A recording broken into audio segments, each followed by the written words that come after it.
You are listening to the Manument Podcast. My name is Casey, and I'm here with my buddy Glenn Johnson, investment advisor and founder of Jabez Financial right here in the Uncasville area. All right, Glenn, let's get into it. Shall we do it? Absolutely. All right, well, I want to start the show with just a little giggle today because it's one that I think we can really learn from. Now, we all know Jeff Foxworthy, but fun fact about Jeff, he did not grow up dreaming of being a comedian. He really just started out as the funny guy at his full-time job. So his friends actually ended up pushing him into a local stand-up contest back in the 80s. Here he is talking about it. I was scared to death, had no idea what I was doing, but I knew a minute and a half into it, I'm like, this is what I was born to do. And I quit my job. And my mother's first question was, are you on the dope? I don't know what the dope is. And I'm like, no, I'm not on the dope. I said, Mom, I think I can do this. But 5 years later, I'm on Johnny Carson. That same mother said to me, you know, you wasted all those years at IBM.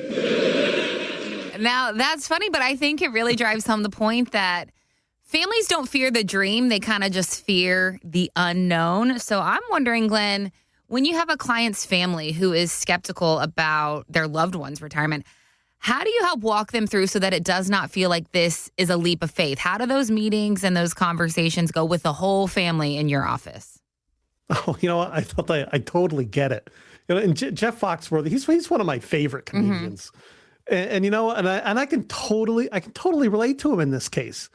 I mean, for example, I went to college for electronic engineering, but I left college to become an entrepreneur when I learned about what that actually meant. And at first, my parents were very concerned and disappointed, and they were so disappointed that I just disregarded my college education and went in an entirely different direction, because everyone in my family tree were school teachers. So it was all about higher education.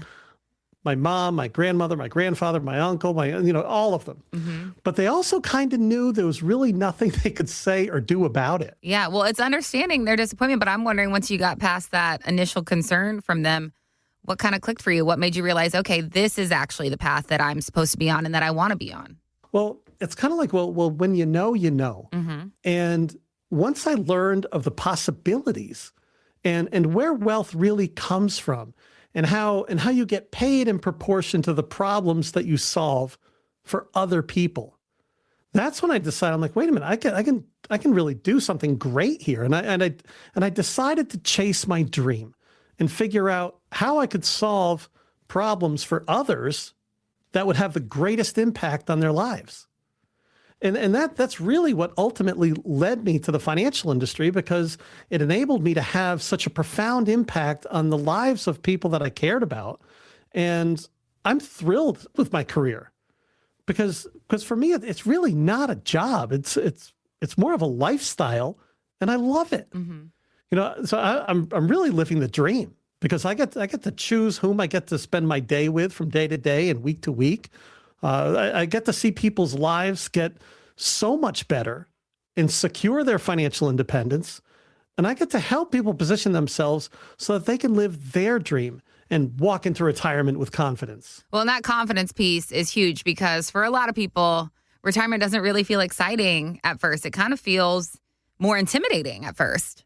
Yeah. In fact, it can be really nerve-wracking because it's uncharted territory.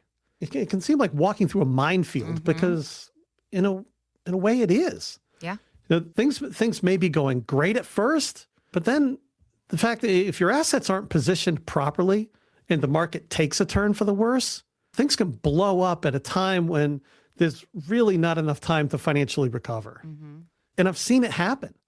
I remember vividly some clients coming into my office for the first time in 2009, just having lost so much in the '08 crash. They were devastated, and they were in desperate need of a recovery plan. And, we were able to get them through, but man, if we had only met beforehand. Yeah. Well, I think that's a powerful example of why timing matters so much, especially when it comes to retirement. So I'm curious what you see happening differently when families do come to you before retirement instead of after something goes wrong for them, like you saw in '08, '09. Yeah. And so, like, right now, My clients are finding so much financial peace when working with me to navigate these retirement years, because we know where the financial landmines are, and it's worth taking the necessary steps to avoid them. Yeah, and retirement decisions, they don't happen in a vacuum either, because most of the time when you're making these retirement decisions, it's not just about you. It's not just about one person, is it? No, not at all. And unless somebody's singled, no children, retirement has an impact on the whole family. And sometimes parents are still supporting their adult children to some extent when they retire, and they want to take those needs into account. And at the same time, their parents may be in need of support too. So when it comes to pulling the trigger and retiring, it can be a really tricky decision, because so many of their loved ones' lives are affected as well. Mm-hmm. So I've found that having a prioritized plan in place well before retirement, it makes the transition so much easier for everyone to handle, because everyone can be on the same page. When you know what you can expect with realistic expectations, it makes the transition easier. And that way people can retire. You can retire on your own terms with the confidence that all of your financial responsibilities are met and your family is well cared for. You compared retirement to kind of walking through a minefield. I like that comparison. So when we're trying to dodge these landmines, we're trying to avoid these financial landmines, what would be the first one that you would look for with most families if a family came to see you for the first time? Well, the first landmine, or at least one of them that I see that people face walking into retirement, is they've had an experience of these last 18 years of an exceptional bull market, secular cycle in the market, so that they're of the belief that this is just the way things are. Mm-hmm. And that their accounts are going to keep growing and growing hand over fist, and it's not. Yeah. The market just doesn't work that way. But when somebody has 18 years of experience saying this is how things go, it can provide some unrealistic expectations going forward. Mm-hmm. And so sometimes we need to tone that down, say, yes, it's been a great run, but you can't expect these double-digit returns year after year after year throughout your retirement years. So this is why I invite people to come in and sit down with me and have a conversation about what their expectations are. And we can have a conversation around why the market has given them such fantastic results all these years, and why it's smart to reevaluate what the next 10, 15 years can look like and what their expectations can be there. And we get to have a conversation about why the market works the way it does. What makes a secular bull market? What makes a secular bear? And when you have a more accurate understanding of what is most likely to happen, people can make better decisions in advance, so that when they are living in retirement, they're not concerned about where their cash flow is going to come from year to year.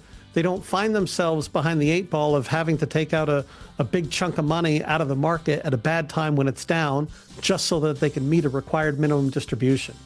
So when we have a conversation about why things are the way they are, they can make better decisions so that they can have more money in their pocket and pay less in taxes. Thank you so much for listening to this episode of the Manument Podcast. Make sure you subscribe wherever you get your favorite podcasts so that you never miss an episode, and we will see you next time. Take care. Investment advisory services offered through Jabez Financial, LLC, a registered investment advisor firm. Registration is not an endorsement by securities regulators. By contacting us, you may be provided with information about insurance products, including annuities, offered through Glenn Johnson, Connecticut Insurance, license number 4628409. The firms are separate entities. Annuity guarantees rely on the financial strength and claims-paying ability of the issuing insurance company and are not offered by Jabez Financial, LLC. Read your contract for restrictions, limitations, or penalties. Jabez Financial, LLC is not licensed in all 50 states. To find out if Jabez Financial, LLC is licensed in your state, please call 860-390-0093.